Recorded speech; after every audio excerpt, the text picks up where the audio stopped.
After successfully getting rid of Majin Buu and Babidi, the gang now has a new problem arising: Beerus the Destroyer. My name is Michael from Vegeta T23 and welcome to part 10 of What If Goku Agreed to Become the Earth's Guardian. Before we start, check out the previous parts to keep yourself updated on the series. With that, let's begin. Beerus the Destroyer has now landed on Earth and is touching down onto Bulma's ship. Goku and Vegeta are on a really high guard, and Supreme Kai tells them to be very careful around Beerus. Beerus looks around and sees many familiar faces, Vegeta and Raditz just to name a few, and also Goku, the main attraction of his dream. He goes up to Goku, greets him, and then goes into detail about his prophecy, about a Super Saiyan God that is bound to destroy Beerus, that means him. Goku, being stupid, has no idea what a Super Saiyan God is. However, he does know one thing, that he is a god of something, and that is the Dragon Balls. So, he goes up and tells Vegeta if he knows anything about a Super Saiyan God. Not Vegeta nor Raditz know anything about it. The only legend that they know of is being the Super Saiyan, which they rightfully attained.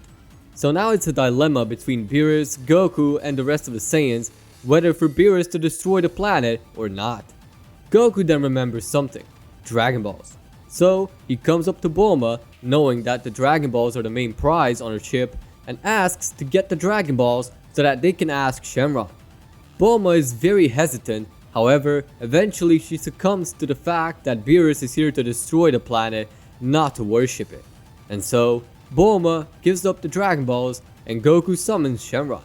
Shenron notices Beerus and is very anxious around him. However, Goku then goes and asks for the wish to know everything about a Super Saiyan God. Shenron then goes into great detail about the legend, how it's created, and how someone can become one. But when Goku asks Shenron to bring the Super Saiyan God here, Shenron cannot do that, as a Super Saiyan God does not exist yet. So they have to stick to the first part of the whole wish, and that is to create the Super Saiyan God. The creation is pretty simple. Shenron explains it how 5 righteous Super Saiyans have to combine their powers into one, creating the Super Saiyan God. Seeing as they already have 6 Super Saiyans, the ritual starts very fast, as Vegeta, Raditz, Gohan, Goten and Trunks all put their hands together, and Vegeta and Raditz place their hands onto Goku, the 6th Saiyan. The ritual starts, and all the seasonal changes go through until eventually a Super Saiyan God is born. Now that Goku has attained Super Saiyan God, he goes up to Beerus and asks for a good fight. Beerus is pleased to see a Super Saiyan God and his prophecy actually coming true, and so the battle starts. Beerus goes up against Goku and eventually mops the floor with him, since Goku is still adapting to his Super Saiyan God transformation. After a short period of time, Goku manages to adapt to his Super Saiyan God, and then goes up against Beerus. Beerus manages to block and dodge all of his attacks, however, Goku is quite persistent, landing a punch after punch eventually. Beerus is now slightly cornered and then bumps up his energy to go up against Goku again, then sledgehammers Goku back into the ship.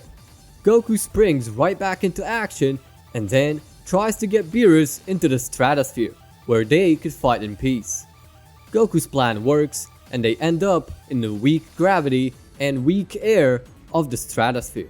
So now, Goku and Beerus can go all out without ever worrying about damaging the Earth and its inhabitants. So, Beerus goes up to Goku and starts throwing punches, which Goku barely manages to dodge.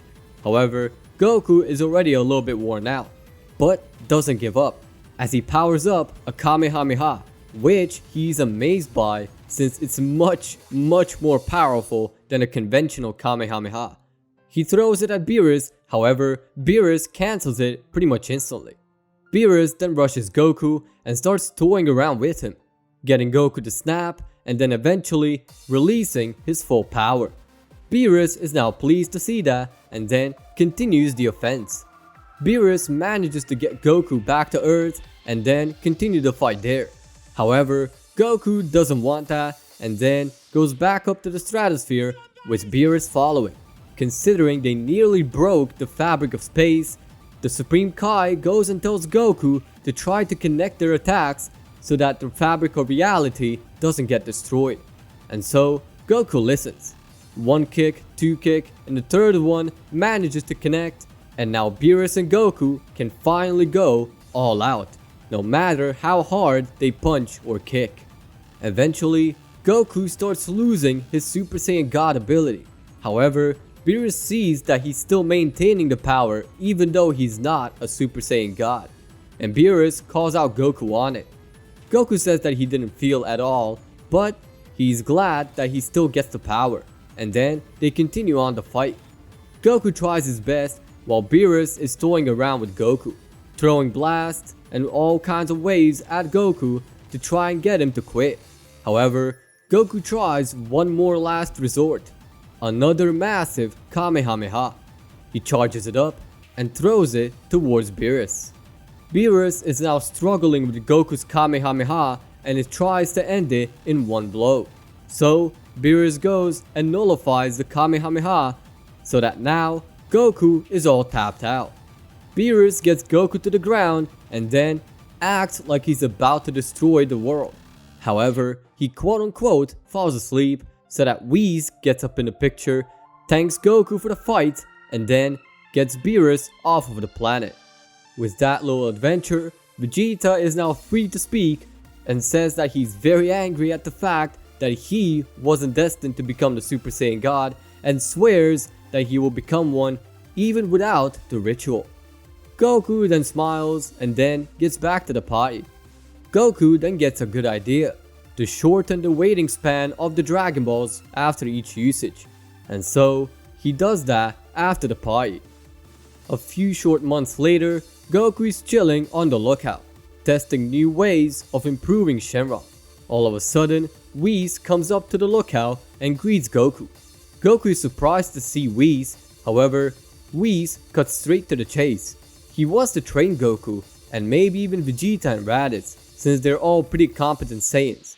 And considering Goku nearly mopped the floor with Beerus, Goku would be a good training partner for Beerus. Goku says that he already has too much work on his hands, but Whis guilt trips him into going. And so Goku is in, considering that he doesn't want to miss any training. And so Whis then picks up Vegeta, Raditz, and Gohan, and then they go to Beerus' planet. On there, Beerus is sleeping, and Whis tells Goku, Vegeta, Raditz, and Gohan that in order to train with him, they will need to do a little bit of chores in order to prove themselves worthy. And so the training / chores start. They start cleaning, cutting grass, and even changing Beerus' sheets day in and day out until one day they all stop on the request of Whis, saying that they will now begin the training. However, before all of that, Bulma calls in on Whis' staff and then starts yelling at Vegeta for leaving home. Vegeta failed to realize that he didn't say goodbye and so says it then and there. However, Bulma isn't the only threat. At the far end of the galaxy, the remnants of the Frieza Force are planning to revive Frieza. And so, they try doing their best to get to the planet Earth, get the Dragon Balls, and then revive Frieza. They successfully do so, and this time, Frieza isn't in a million pieces, but rather gets revived as a single being, and then they escape with Frieza faster than they came to Earth. No one was there to witness the situation, and so no one takes any precaution. However, all 4 of the Saiyans have a very bad gut feeling that's about to happen in the near future. They do not pay much attention to it though, and then just continue training, while Whis has a genuinely concerned look on his face. However, the next events are gonna be discussed in the next part. I hope you enjoyed the video. Leave a comment on what shall I do next. Like if you liked the video. Dislike if you can't solve my ARG. Check out my Discord server in the description below. And as always, peace out.